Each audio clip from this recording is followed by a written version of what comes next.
Hey everyone, welcome back. Tonight we're diving into something that's been haunting me for years now.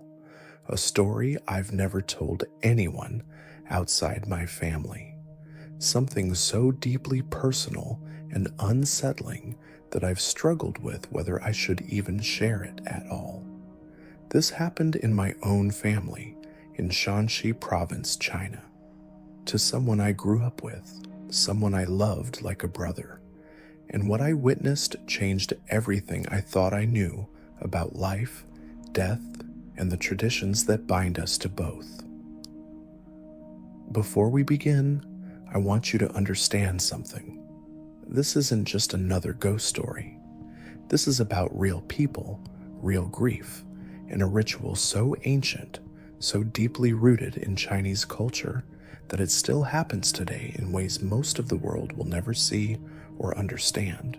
My name is Daniel, in Chinese, Jin Wei, and this is the story of how my cousin Leo was married after death. I was 22 when it happened, fresh out of university, living in Beijing, thinking I was so modern, so removed from the old ways of our village back in Shanxi. I'd come home for Chinese New Year, the way we always did. Our family compound was buzzing with relatives I hadn't seen in months, the air thick with the smell of dumplings and the sound of firecrackers echoing through the narrow streets. Leo, my cousin, Zhang Lei, was the golden boy of our family. 26 years old, tall and handsome with this infectious laugh that could fill an entire room. He worked at the local steel plant, made good money, and had this way of making everyone around him feel like they were the most important person in the world.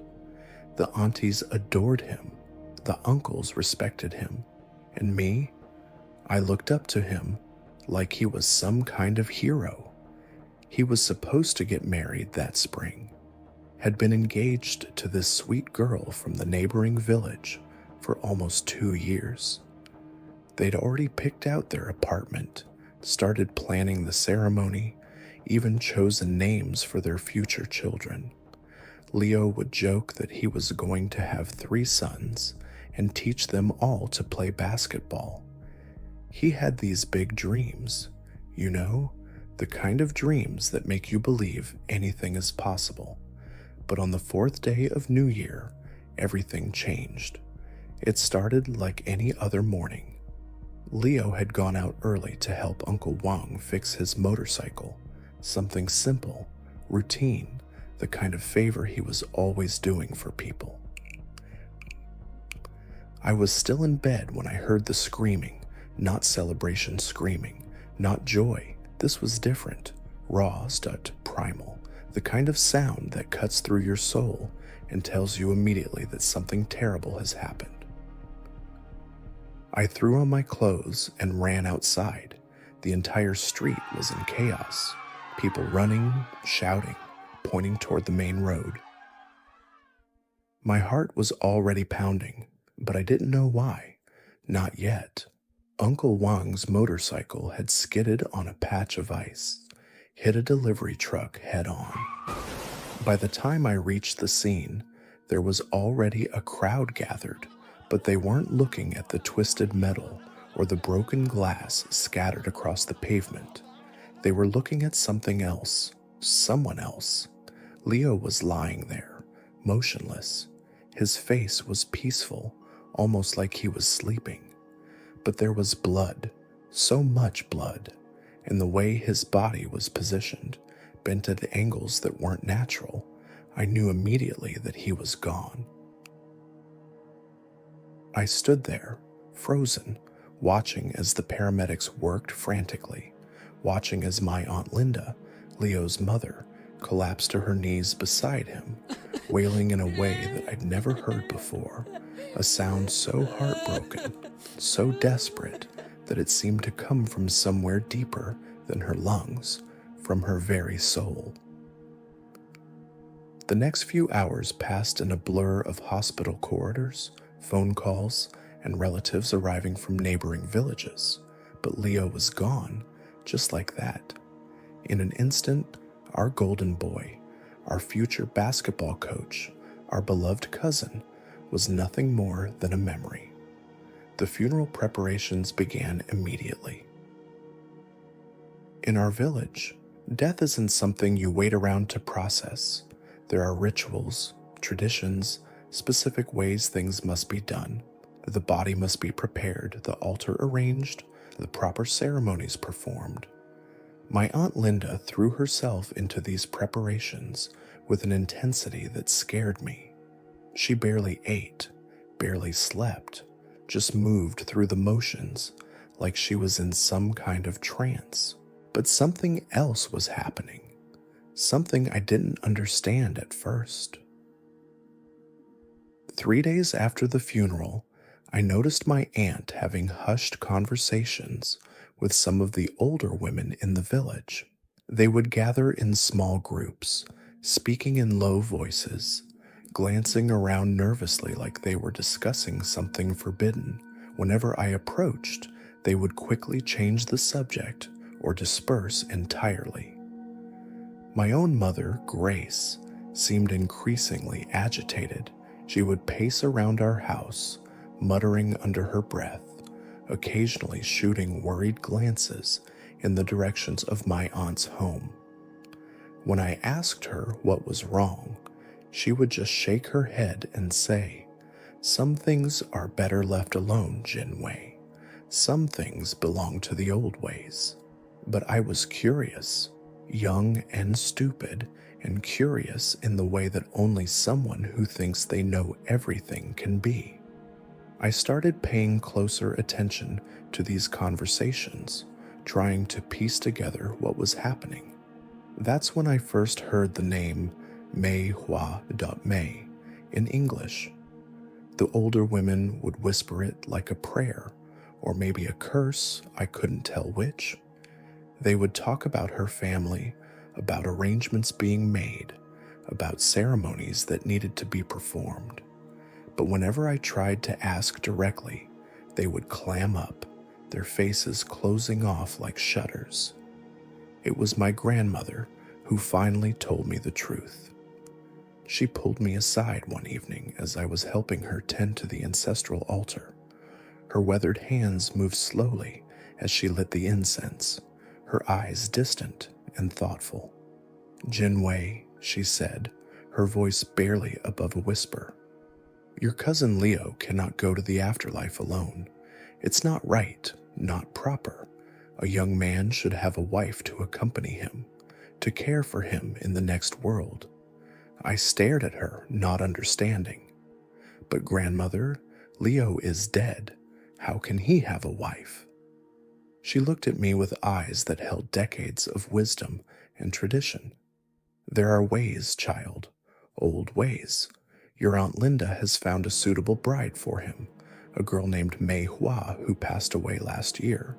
Her family has agreed to the union." The words hit me like a physical blow. A bride for Leo? A dead bride for my dead cousin?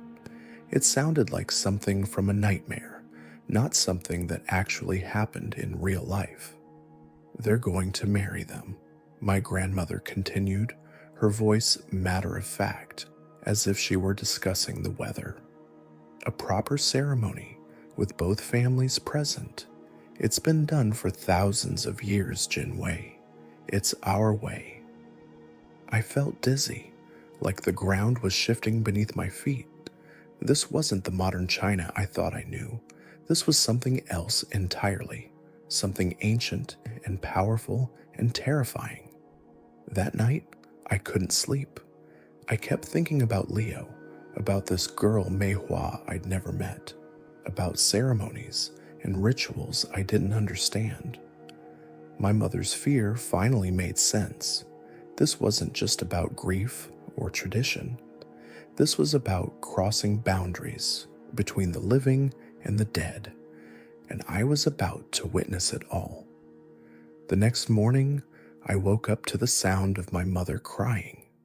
Not the loud, dramatic crying from the day Leo died. This was different. quiet, muffled sobs coming from the kitchen. I found her sitting at our small wooden table, staring at a cup of tea that had gone cold hours ago. "Ma," I said softly, sitting down across from her. "What's happening? Really happening?" She looked up at me with red-rimmed eyes. "Your Aunt Linda has lost her mind with grief. She's going through with something that should have been buried with our ancestors decades ago." "The marriage ceremony?" My mother flinched when I said it out loud. "Don't speak of it so casually, Jin Wei. You don't understand what you're dealing with, what your aunt is inviting into our family." But I needed to understand. That afternoon, I walked over to my aunt's house. The compound was busier than I'd ever seen it. Relatives I barely recognized were coming and going. There were boxes being carried in, red fabric draped over chairs, and the constant smell of incense burning. My Aunt Linda looked like she'd aged 10 years in the past week. Her hair was unkempt, her clothes wrinkled, but her eyes burned with a fierce determination that made me uncomfortable. She was directing the preparations like a general commanding troops. "Aunt Linda," I approached her carefully. "Can I help with anything?" She turned to me, and for a moment I saw a flicker of the woman who used to sneak me extra dumplings during family dinners, but it was gone as quickly as it appeared. "Jin Wei," she said, her voice hoarse. "You're young. You don't understand these things, but Leo needs this. He needs a proper wife to accompany him. The spirits of young men who die unmarried, they become restless. They bring misfortune to their families." I wanted to argue, to tell her that Leo was gone and nothing we did could change that. But something in her expression stopped me.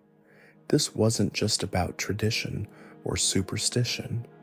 This was about a mother's love, so profound, so desperate, that she would reach across the boundary between life and death to ensure her son's happiness.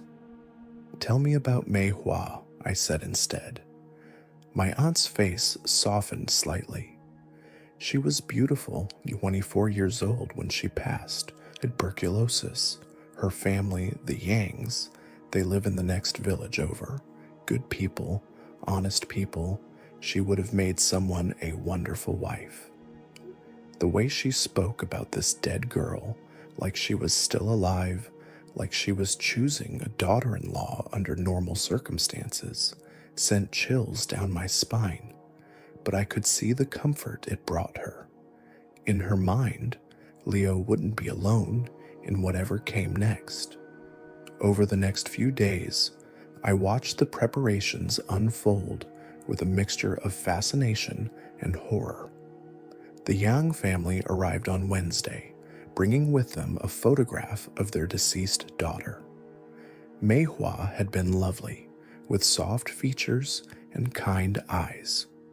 She wore a simple white dress in the picture, her hair pulled back in a neat bun. The families met formally that evening. I hid in the shadows, listening as they discussed the ceremony details with the same seriousness they would have brought to any wedding negotiation: dowry arrangements, ceremonial procedures, the proper way to honor both spirits. It was surreal, watching these grieving parents plan a wedding for their dead children. But what disturbed me most was how normal it all seemed to everyone involved. The older relatives nodded approvingly. The village elders offered advice. Even some of the younger adults participated without question. Only my mother remained visibly uncomfortable, staying as far away from the proceedings as possible. "This is wrong," she whispered to me one night as we watched the preparations from our window. "Playing with death like this, some boundaries aren't meant to be crossed." The ceremony was scheduled for the following Saturday. A Taoist priest from the provincial capital was coming to perform the ritual. He was supposedly skilled in these matters, experienced in bridging the gap between the living and the dead. As the day approached, I found myself caught between two worlds. Part of me wanted to support my Aunt Linda, to respect the traditions that had guided our family for generations. But another part, the part that had been educated in Beijing, that had studied science and philosophy, recoiled at what we were about to do. On Friday night, I couldn't sleep. I kept thinking about Leo, about the way he used to laugh, about his dreams of coaching basketball and raising 3 sons. Would he want this? Would he want to be bound to a woman he'd never met, in a marriage that existed only in the realm of the dead? I got up and walked to the window. The street was quiet, but I could see lights still burning in my aunt's house. She was probably awake too, making final preparations for tomorrow's ceremony. That's when I saw her. Standing in the courtyard of my aunt's house was a figure I didn't recognize. A young woman in a white dress, her hair pulled back in a neat bun. She was just standing there, motionless, like she was waiting for something. My heart stopped. The photograph, it was Mei Hua, or someone who looked exactly like her. I blinked hard, sure I was seeing things, but when I looked again, she was still there, still waiting. I watched for what felt like hours, but was probably only minutes. The figure never moved, never turned, just stood there in the moonlight like a statue, and then, between one blink and the next, she was gone. I stumbled back from the window, my hands shaking. Had I really seen her, or was my mind playing tricks on me, influenced by days of talk about spirits and ceremonies and marriages between the dead? The next morning, I almost convinced myself it had been a dream, almost. But there was something about the way the morning light fell across my aunt's courtyard, something about the stillness in the air, that made me know I'd witnessed something real, something that shouldn't have been possible. The ceremony was set to begin at sunset.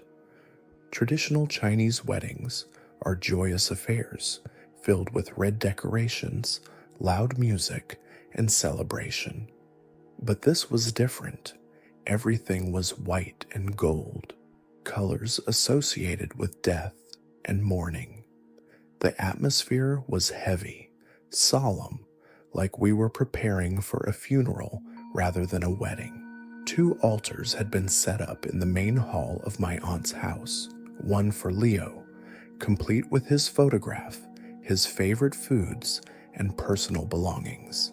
The other for Mei Hua, decorated with her picture and items provided by the Yang family. As the sun began to set, the families gathered. The Taoist priest arrived, an elderly man with a long white beard and robes that seemed to shimmer in the candlelight. He carried with him a wooden box filled with ritual items, talismans, and scrolls covered in ancient characters. The ceremony was about to begin, and I was about to witness something that would change my understanding of life, death, and the thin veil that separates them forever. The priest began by lighting incense at both altars, his movements deliberate and precise. The smoke curled upward, carrying with it whispered prayers in ancient Chinese that I couldn't fully understand. But the weight of his words, the gravity in his voice, made every hair on my arms stand on end. "We gather tonight," he announced, his voice carrying through the hushed room, "to unite 2 souls who were meant to find each other in life, but will now be joined in death. Zhang Lei and Yang Mei Hua, may your union bring peace to both families and harmony to the spirit world." My Aunt Linda stepped forward, tears streaming down her face. In her hands, she held a small red envelope, the kind usually given at weddings containing money for the new couple. But this envelope would be burned, sent to the afterlife along with the ceremony itself. The Yang family mirrored her actions, Mei Hua's mother clutching a similar envelope with trembling fingers.